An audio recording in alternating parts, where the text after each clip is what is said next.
Bonjour Patrick, Bonjour. je suis très très heureux de te recevoir. On s'est rencontrés dans un esprit de mode et puis en fait j'ai trouvé ton parcours assez incroyable donc je suis content de te recevoir pour cet entretien et puis l'idée en fait c'est de se découvrir et Ouais. peut-être de te présenter un petit peu qui Ouais. tu es, d'où tu viens, où tu es né et puis on enchaînera naturellement sur les questions qui nous viendront. Bah, avec grand plaisir. Écoute, bon, moi c'est pareil, ça a été un plaisir de te rencontrer. Alors je m'appelle Patrick Mongis, j'ai 61 ans, il n'y a pas très longtemps, le 1er avril.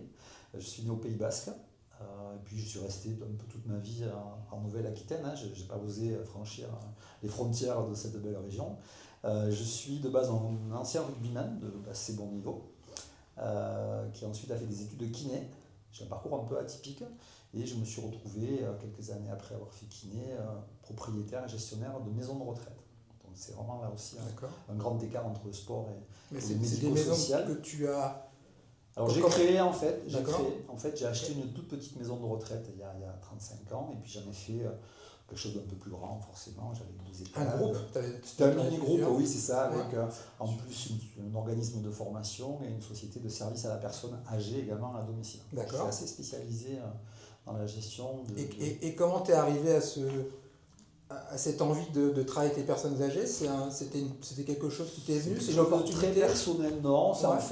en fait j'ai été, pas élevé, mais j'ai eu des rapports très proches avec un de mes grands-parents, ma D'accord. grand-mère. Ouais. Et du coup, j'ai assisté un peu à sa fin de vie que j'ai trouvé un peu dure, dans le Mhm. fait de la prise en charge. J'ai trouvé qu'il y avait des choses vraiment qui étaient vraiment pas chouettes. J'avais 17 18 ans, donc j'étais pas en capacité de devenir un acteur de ça.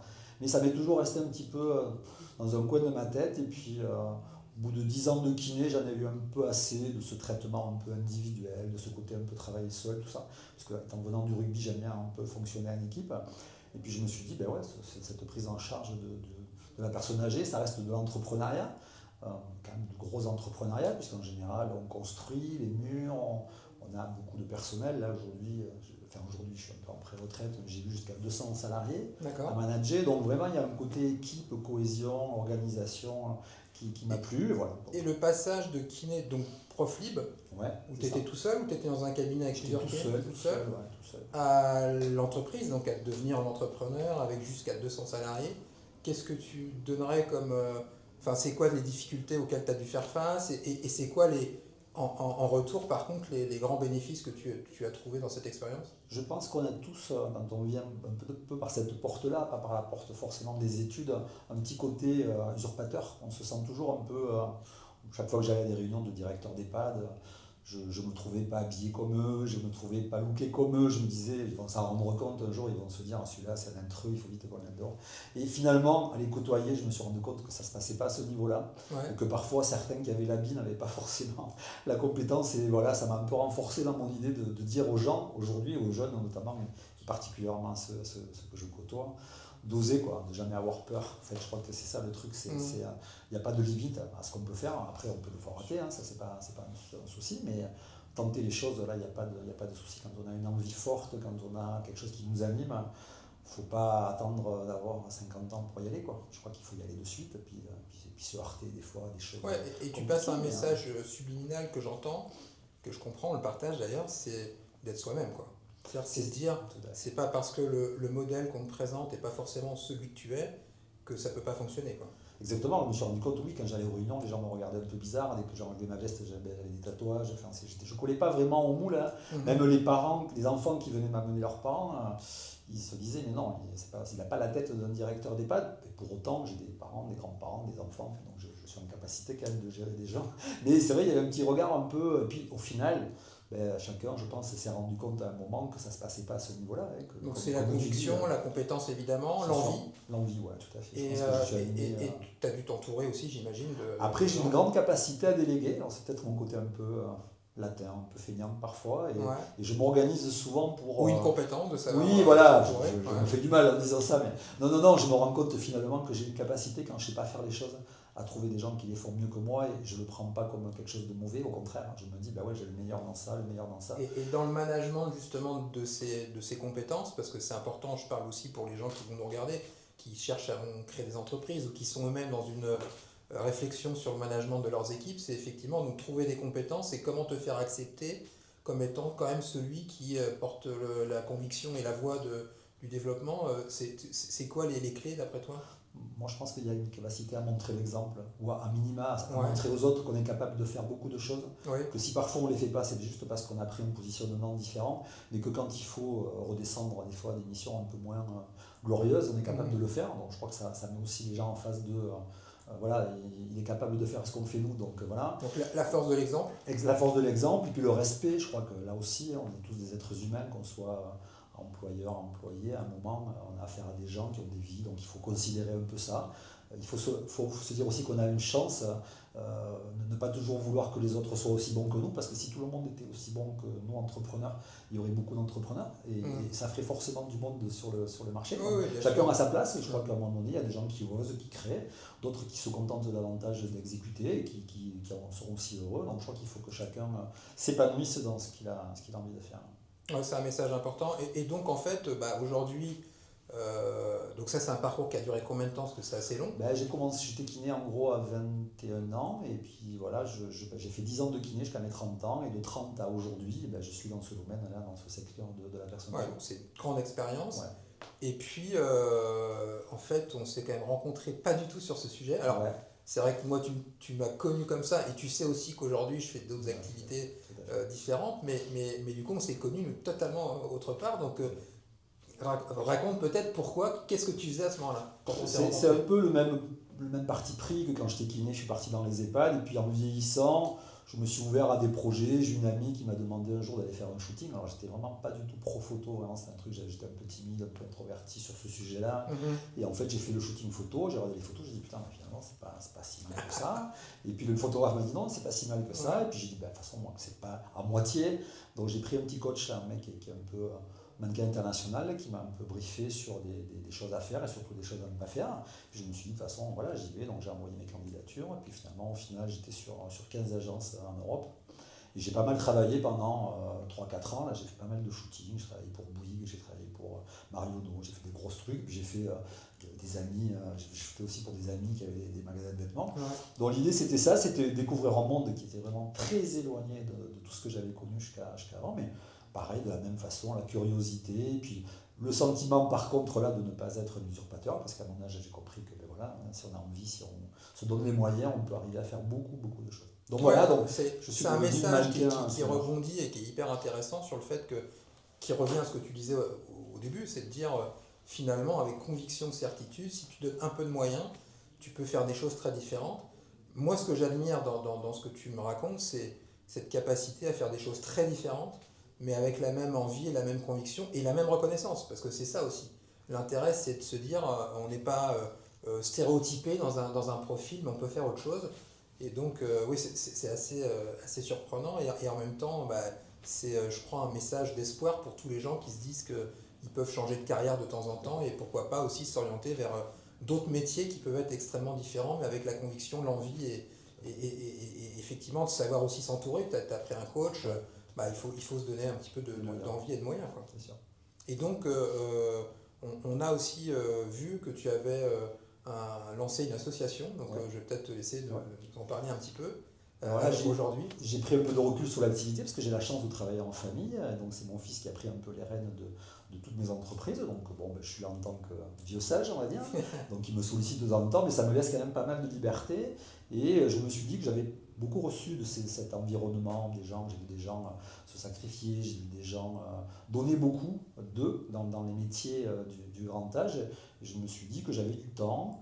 J'ai la capacité aujourd'hui à prendre ce temps pour une cause. Et je me suis dit, ben bon, moi forcément, cette cause, elle sera à la personne âgée, parce que c'est quelque chose qui me... Et voilà, et c'est vrai que l'image des EHPAD aujourd'hui, on le voit dans les médias, c'est pas top, hein. On voit bien qu'on appuie où ça fait mal, et malheureusement, il y a des endroits où ça fait mal, donc je comprends qu'on puisse appuyer, mais il se passe tellement de belles choses, je me suis dit, je vais essayer à mon niveau de faire bouger un peu les lignes, de montrer qu'il y a des gens qui sont dans l'empathie.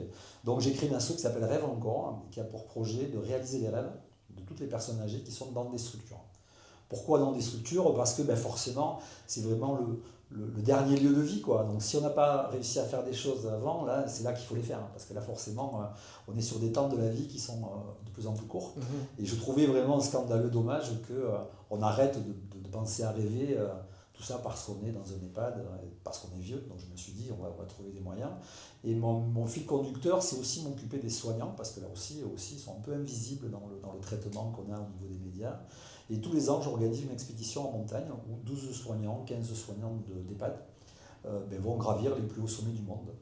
Donc il y a 3 ans, on a fait le Kilimanjaro. J'ai eu la chance de le faire avec 12 soignants, des gens qui n'avaient pas voyagé, qui n'avaient jamais tenté de grosses aventures.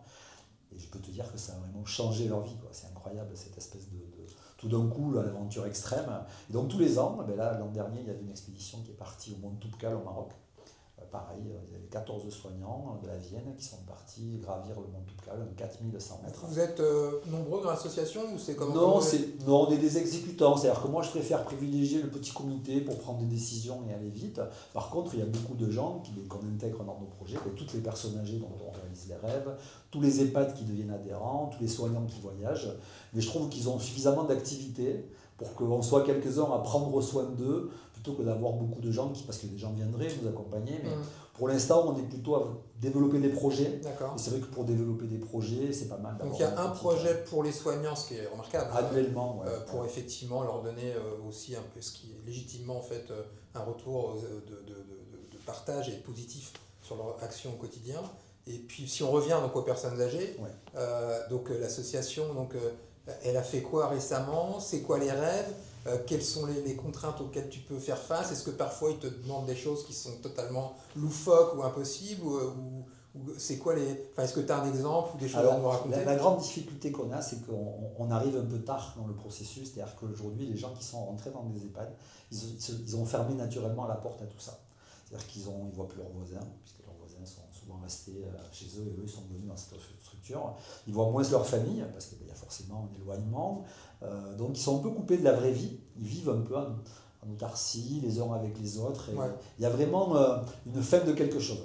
Et quand on vient leur demander quels sont les rêves, c'est le grand questionnement, il n'y a vraiment pas de réponse. Alors on a aujourd'hui mis en place des méthodes où on connaît bien leur vie, et à partir de ce recueil un peu de leur vie, on arrive à déclencher des choses, à réveiller des choses. Voilà. C'est vraiment des choses endormies. On sent bien qu'un ancien musicien, il a rangé son violon, parce qu'en termes d'autonomie, il joue moins bien, c'est moins joli quand il joue. On a dû lui dire, il a rangé son violon, il ne le touche plus. Et personne ne sait, à la limite, en le voyant, que c'est un gars qui a fait des concerts, qui a été un grand musicien. Et on se rend compte que quand on connaît l'histoire, on remet un violon un peu devant, le premier jour il le regarde, la semaine d'après il joue un morceau, et puis au bout de 15 jours, on sent qu'il se passe des choses. Et pour le rêve, c'est pareil. C'est-à-dire qu'on leur parle de sujets dont on sait qu'ils sont sensibles, et puis petit à petit on arrive à amener des infos. Il y a une enquête, à réveiller. Ça réveille des trucs qu'ils avaient. Donc là, le premier, ça a été une personne âgée. Alors, ça a été la première qu'on a eue, qui elle nous a dit, elle nous a exprimé le fait qu'elle voulait savoir ce que c'était que la sensation de voler, d'être en l'air. Voilà. Donc on a évoqué pas mal de perspectives. Donc la première, c'était une montgolfière, puisque c'est silencieux. Sauf que l'atterrissage d'une montgolfière, on sait très bien que c'est un peu aléatoire. Et cette personne avait 97 ans, donc on ne pouvait pas trop se permettre l'aléatoire. Donc on a pris le parti de lui faire un baptême de l'air sur le bassin d'Arcachon. Donc elle a fait une superbe journée, on a été la chercher le matin, on lui a remis des fleurs, on a mangé avec elle, avec sa famille, et on a fait le baptême de l'air, elle a survolé le banc d'Arguin. Enfin, ça a été une journée pour elle de rêve. Et là, je suis parti il y a 3-4 mois avec 3 personnes âgées qui avaient la même volonté, c'est de découvrir Paris. Donc il y avait une dame qui s'appelait Lucette, 97 ans, des Charentes, qui n'avait jamais pris le train. Vraiment quelqu'un qui vivait à la campagne, c'est ça. Et qui n'avait jamais vu Paris, si ce n'est en photo forcément. Et là, elle s'est réveillée, elle a dit, moi j'ai encore le temps finalement, s'il y a un truc pour Paris, je veux bien aller à Paris. Donc on a trouvé 3 personnes âgées qui avaient la même envie, et on est parti à Paris avec 4 soignants, 3 personnes âgées. Et ça a été extraordinaire, parce qu'on voyait un événement qui allait être compliqué, parce qu'à amener des gens qui ne marchent pas très bien, tout ça. Et je racontais tout à l'heure à un ami, je disais, mais tu nous aurais vu le matin au petit déjeuner. Je voyais les 2 dames en face à face, l'une en train de prendre dans un hôtel parisien leur petit déjeuner. Elles tartinaient leurs biscottes, comme si ça avait été toute leur vie en fait. Et des gens qui passaient ne se doutaient pas une seule seconde que 3-4 jours avant, elles étaient en train de manger dans un lieu collectif, dans une cantine d'EHPAD.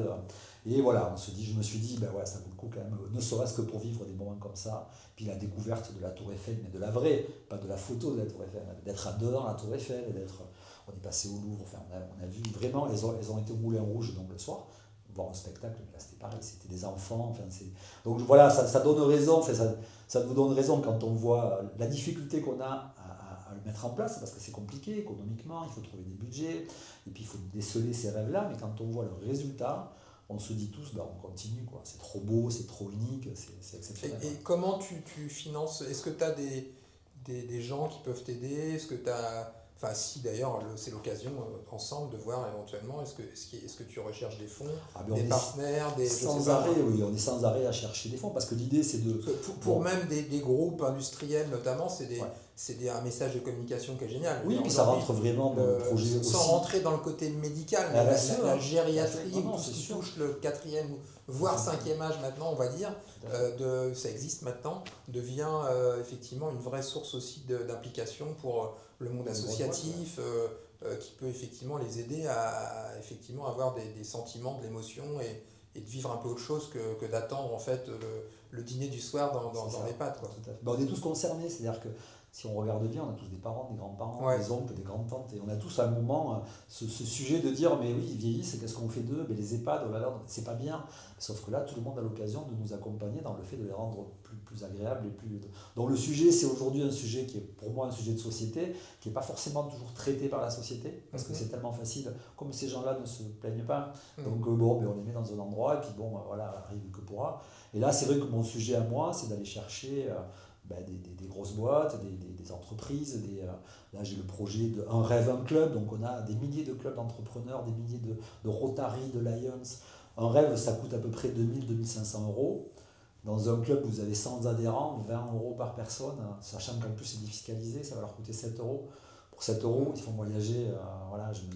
Allons-y, ça rappelle s'il y a des gens intéressés. Donc voilà, on a un Instagram. Ou même, je pensais à des clubs sportifs, aller voir un spectacle ou un match de rugby, là, par exemple.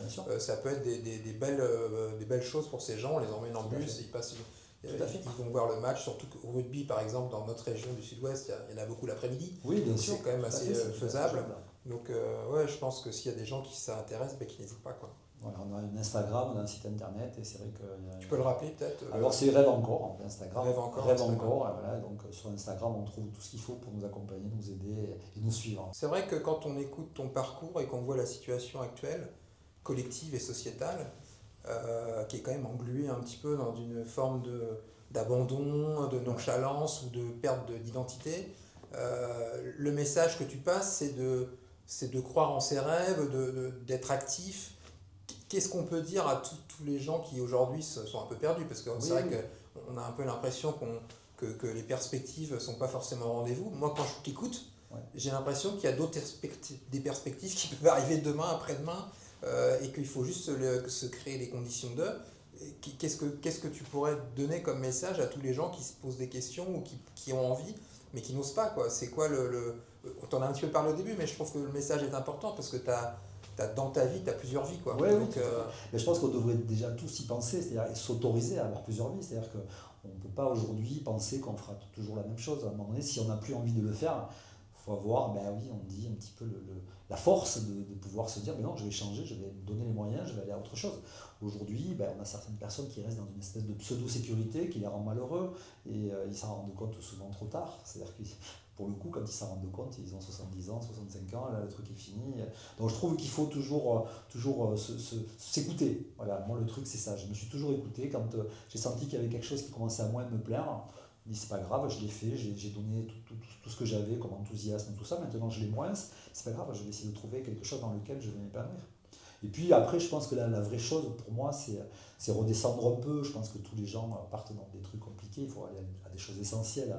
Il y a les gens qui nous entourent, les proches, les gens qu'on aime, les gens qui font des choses qui sont magnifiques pour la société. Il faut qu'on ait un regard un peu attentif sur tout ça, qu'on ne se laisse pas emporter par l'argent, les réseaux, même si tout ça, ça peut, à un moment de notre vie, on en a tous plus ou moins besoin, mais je crois qu'il faut, je pense que ça c'est un petit peu ce qui nous vient avec l'âge, le fait de regarder les essentiels, quand on sait que on peut être malade et que ça peut s'arrêter, le truc peut s'arrêter très très vite, et on profite de ce qu'on a. Donc toi, tu as suivi ton intuition, tu as essayé toujours de le faire en rapport avec l'essentiel, c'est-à-dire les choses qui te permettent de te sentir heureux et de partager des moments avec les gens qui te sont proches.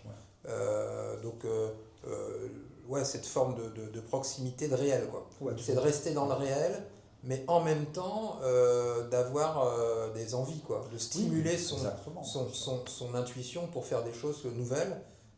Moi, c'est un message que je trouve intéressant dans tes explications, c'est qu'aujourd'hui, effectivement, on est un peu aseptisé. Il faut aussi peut-être se réveiller. Il y a Oui, peut-être je aussi pense que oui, un oui, endormissement généralisé, tout à quoi. fait, tout à fait. Et on a besoin de gens comme toi qui ont fait des choses et qui donnent l'impression que la marche n'est pas si haute. Oui, Que, c'est sûr. en fait, c'est la première qu'il faut franchir. C'est Oui, c'est une sûr, marche après l'autre. c'est sûr, c'est Et sûr. que si on arrive à passer une marche après l'autre sans tomber, que tout est faisable, quoi. Oui, puis c'est l'inconfort. Je crois qu'on a trop peur de ça. Enfin, on est tellement bien, des fois, dans des situations un peu, entre guillemets, pseudo-confortables, qu'on se dit, mais non, je ne vais pas faire ça parce que c'est dur, c'est compliqué. Enfin, sauf que qu'est-ce qu'on risque, en fait, à essayer. Enfin, c'est ça le truc. Vraiment, c'est tenter des choses, tenter des trucs un peu impossibles, tenter des trucs qui sont loin de ce qu'on fait d'habitude, mais on a eu ce soupçon d'envie, il faut le tester. Après, il y a la peur de l'échec. Aussi, mais moi, enfin, j'en ai eu des échecs. Hein. À une époque, j'ai voulu faire ce que tu as fait toi, et j'ai eu des magasins sur Libourne, 2 magasins de prêt-à-porter, alors que je n'étais pas du tout dans le domaine. J'avais cette envie, je ne le regrette pas, mais j'ai perdu beaucoup d'argent, beaucoup d'argent. C'est un échec, un vrai échec, mais je me suis rendu compte que j'avais rencontré des gens mais qui sont encore avec moi aujourd'hui. J'avais gardé des choses intéressantes, j'ai pu aller faire des showrooms chez Diesel à Paris. J'ai eu des moments où je me suis Ouais, dit, d'exaltation. voilà, donc Et je me suis dit, ça, ben ouais, voilà. ça a été un vrai échec. Je me suis construit là-dessus. Ça m'a fait dire que je resterai peut-être dans des domaines que je maîtrise davantage, mais pour autant, ça fait partie de ma vie. Et je le dis sans crainte aujourd'hui. Ben, j'ai eu des réussites, mais j'ai eu aussi des échecs. Mais ça fait partie de moi, ça m'a construit et je regrette absolument rien. Ce serait à refaire, je le referai à l'identique. Très bien. Ben, merci beaucoup, Ben, Patrick. avec grand plaisir. On a passé un Plaisir de bon moment savoir. avec toi et j'espère qu'il t'est partagé. Tout à fait. Et on sera très content de suivre toutes tes activités. Mais merci d'être partenaire aussi pour mon joli défilé. Merci Je te beaucoup. remercie. Je te remercie. À bientôt.